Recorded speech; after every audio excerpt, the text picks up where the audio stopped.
So Neil Young today has got his music taken off Spotify, or slowly taken off Spotify, in a response to his anti-Joe Rogan claims.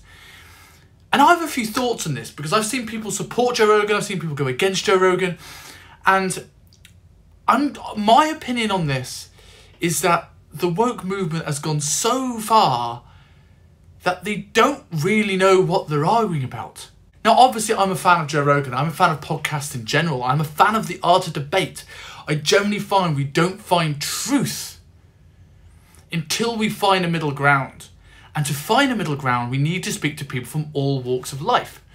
Now, the argument against Joe Rogan at this moment in time is that people think he's spreading misinformation about COVID, that he is like somehow a COVID denier or an anti-vaxxer, and he's giving false information to the masses.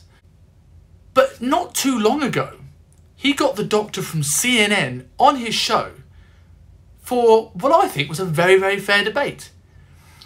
He's also had people that are more controversial, the Alex Joneses of this world. And he's had many people in the middle.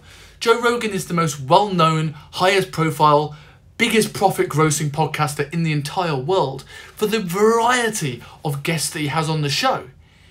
Yet people are taking certain shows that they may have not agreed with, or may not agree with their values, and taking this whole thing out of context without actually getting a broad understanding of what Rogan does. Rogan is an interviewer by trade. His main thing, other than commentary, MMA, is interviewing people. He's not there to necessarily share his opinions. He's there to have good conversation and offer devil's advocate to anyone that comes on the show, to create conversation. This is the modern day equivalent, in my opinion, of saying that violent video games cause violent people. And I know lots of people that play Grand Theft Auto, and I don't know anyone that's gone on a mass killing spree. So yes, there are people that may watch Joe Rogan and may buy into this information, but I would also like to argue that the people who watch Joe Rogan are probably people who go out seeking information. People don't go to informative podcasts and then look at any other podcast in the world, not any other sources of information.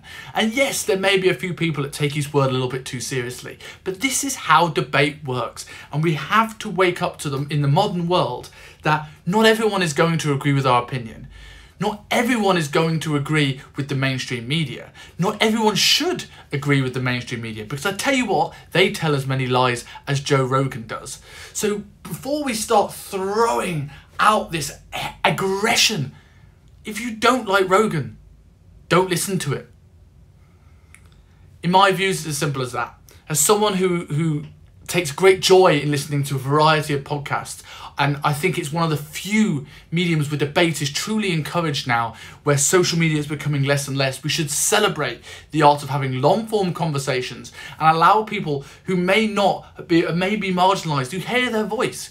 Because if we look at people like Alex Jones and David Icke, I feel much better listening to them if I've listened to their opinion for 2-3 hours and deciding that I think it's good or I think it's shit, as opposed to listening to a snippet on the internet, deciding I don't like it, and throwing the baby out with the bathwater.